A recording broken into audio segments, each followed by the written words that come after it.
Je me tourne maintenant vers Cyril Carat, président de Capalis. Bonjour Cyril. Bonjour Yann. Alors on va faire un peu connaissance. Vous êtes président d'une société de quelle taille? Alors on est 18. 18 personnes, vous êtes où? Rouen. Et vous êtes dans les infrastructures, l'hébergement? C'est ça, hébergement et infogérance. Service, ouais. C'est ça, oui. Projet cloud. Projet cloud. Vous faites les trois, le cloud public, le cloud privé et le on-prem. C'est ça. Puis on fait de l'hybridation aussi, privé et public. Voilà, du coup, les trois en même temps. C'est ça. Vous avez des partenariats, des marques avec lesquelles vous travaillez Oui. de préférence? Oui, tout à fait. Sur le cloud public, on travaille avec Azure et OCI, donc Oracle. Sur Oracle, oui, oui. c'est ça. Oui, C'est une expertise historique, c'est ça? oui, depuis 2000. D'accord. Voilà. Et puis comme le cloud Oracle aujourd'hui remonte très fort Oui. et très vite, Ouais, on entend parler. Je Voilà. confirme. l'offre est mature. D'accord. Donc ça c'est pour la partie cloud public. Pour la partie operating, c'est-à-dire toute la partie transit, etc. On travaille avec deux gros acteurs internationaux, donc Cogent, qui est notre tier 1, qui est notre transitaire, et puis on travaille aussi avec Equinix pour les data centers, D'accord. les deux.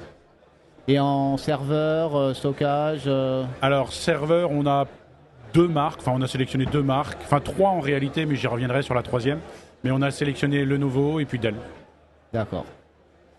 Alors comment s'est passée l'année 2023 pour vous en termes de croissance Plutôt bien.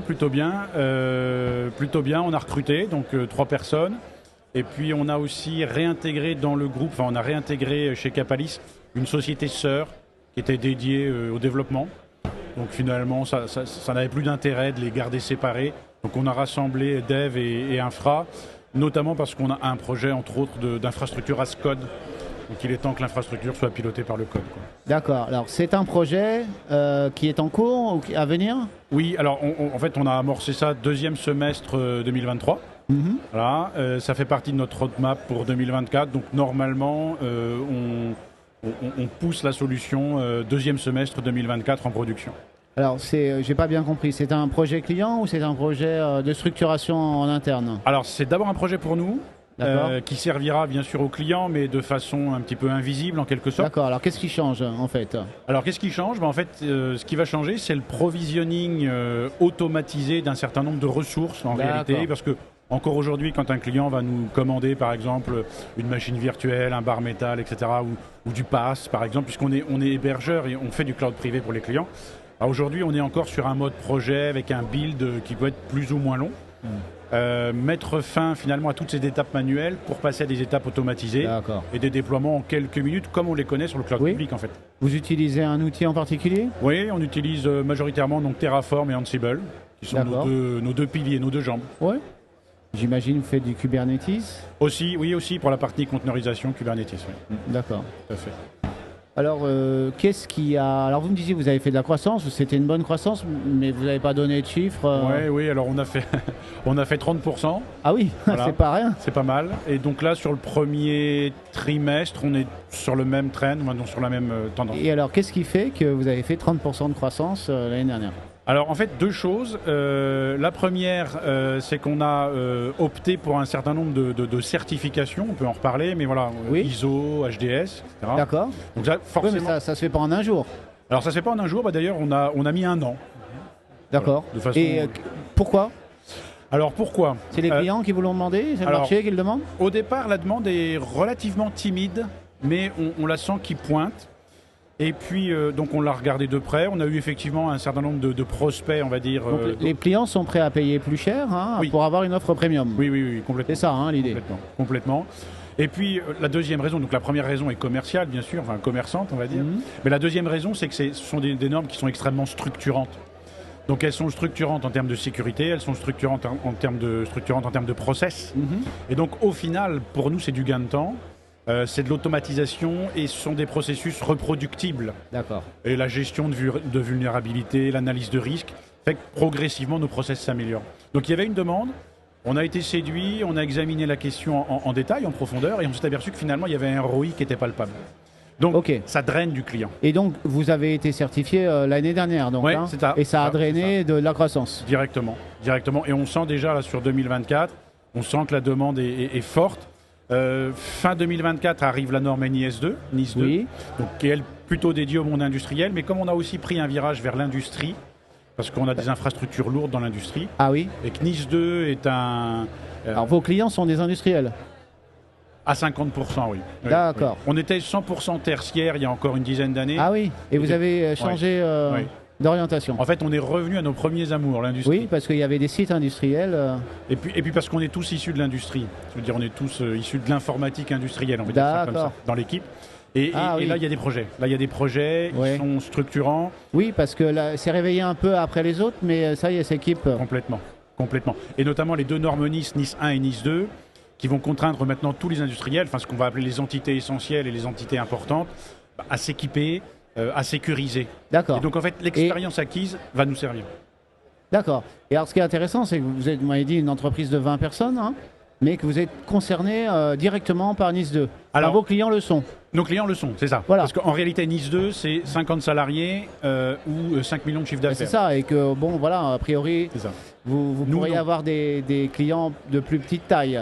Exactement. Mais là, vous avez plutôt des gros clients. Oui, des gros. Oui, des gros. Des gros nationaux et des gros internationaux. Et en fait, la chaîne de prestations est encouragée aussi à se certifier. Or, ISO 27001, bah, c'est pas très loin de Nice 2, en fait. Ouais. Donc on va franchir le cap. D'accord.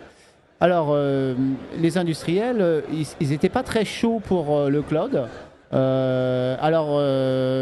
Voilà, qu'est-ce qu'ils gardent à la maison, qu'est-ce qu'ils vous confient et qu'est-ce qu'ils mettent dans le cloud public? Alors, excellente remarque. La première chose qu'ils ont accepté ou qu'ils acceptent de déplacer, on va dire, Oui. ce sont les sauvegardes. Et, C'est chez vous, là, pour le coup? Ou c'est des sauvegardes chez vous, là? Alors ça dépend. Soit c'est sur notre cloud privé, Oui. donc c'est rassurant pour eux parce que finalement ça reste privé. Pas très loin, oui. Voilà, pas très loin exactement. Mais certains ont commencé à accepter le cloud public avec des offres de stockage profond, par exemple. Alors, de stockage profond, c'est-à-dire de stockage chez les opérateurs comme Oracle. Où on a du stockage objet profond, c'est-à-dire qu'on n'y revient pas tous les 4 matins. Oui, mais chez qui, par exemple, oui. Et le coût est extrêmement faible. D'accord. Et c'est compétitif. D'accord. Là, vous pensez à Amazon, des choses comme ça? Alors nous, on travaille majoritairement avec Oracle pour l'instant, parce que l'offre est la même. Technologiquement, c'est la même. En fait, ils ont les mêmes process. Et ce que sauvegarde un industriel en priorité, ce sont en fait ces process ou ces configurations d'automates, par exemple. D'accord. Configurer, oui, donc c'est pas ultra stratégique. Pas pour l'instant, mais c'est un apprivoisement, progressif en fait. D'accord. Alors, vous me disiez que si vous deviez garder un succès, un motif de fierté, c'est les certifications citées et l'acquisition de la solution liquide. Oui. De quoi s'agit-il? Alors, qu'est-ce que c'est? Alors, on a connu donc les serveurs virtualisés, bare metal, puis virtualisés, VMware, etc.